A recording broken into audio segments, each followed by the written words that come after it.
Today is August 22, 2024, and this summer's been a wild one, I'll say that.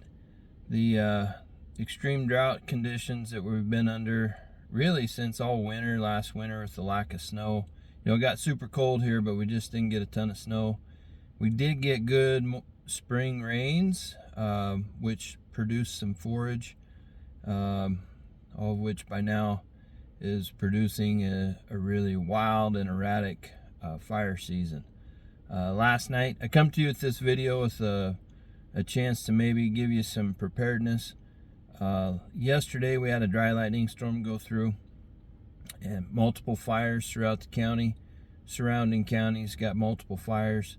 I-25 between Douglas and Casper shut down. I-90 between Gillette and Casper shut down due to fires. There's other state highways north of Gillette that are shut down due to fires.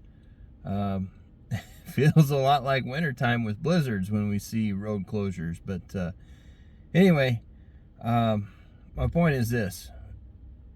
The fires all summer have been crazy. I know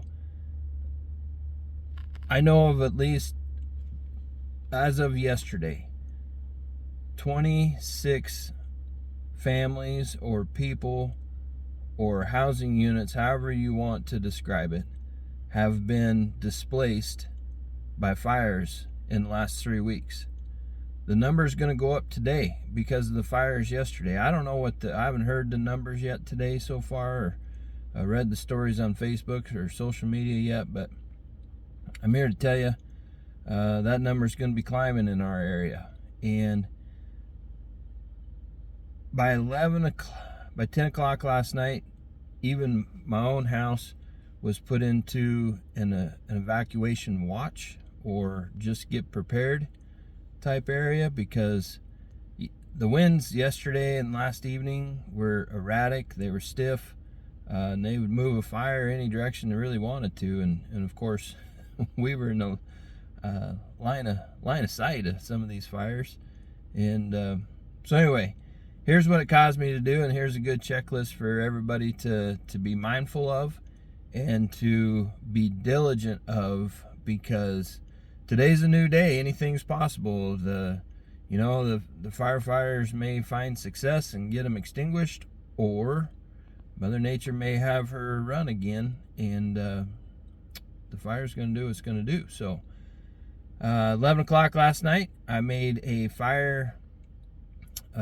basically a fire plan for our house.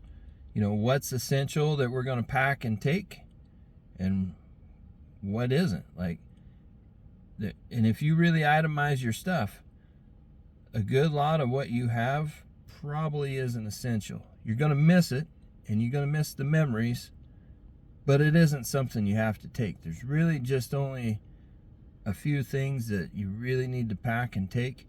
Everybody's list is going to be different. Eventually I'll compile a list and share it with everybody on the website.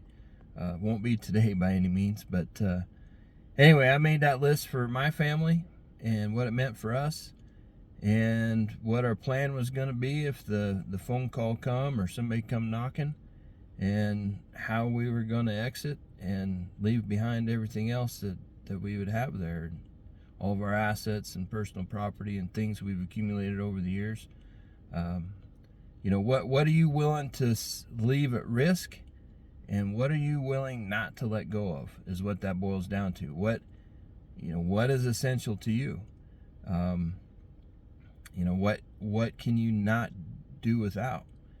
And then the second thing to that is, this morning I got up at 6, and immediately I started taking pictures. And this is for the insurance company and yourself. Protect yourself. Be able to sit down if you do have a claim, you do have a fire loss. And this is something really we should be doing every year, is updating our files and information to be able to present to an insurance company if said day come where you had a catastrophe. But anyway, I got up this morning and I took a picture of our entire house, the garage, the storage shed, all of our contents.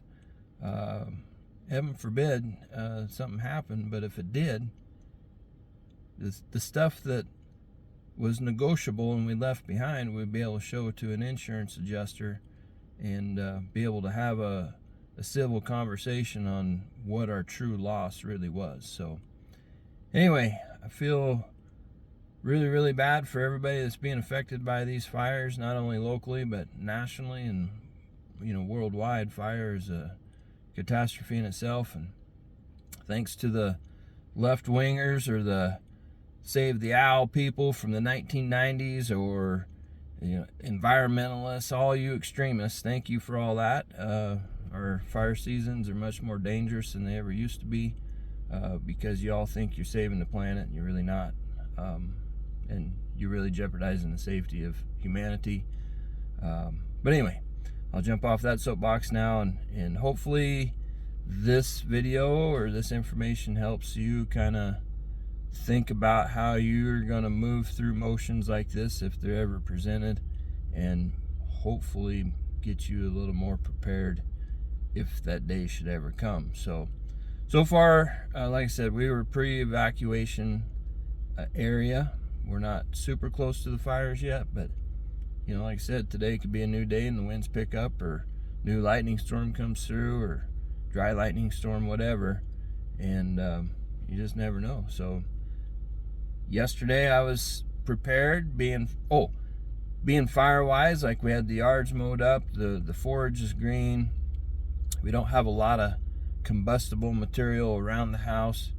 Got things mowed down, got some fire defense mechanisms put into place, and all the fire-wise things that you would be preparing for, especially if you live out in the country.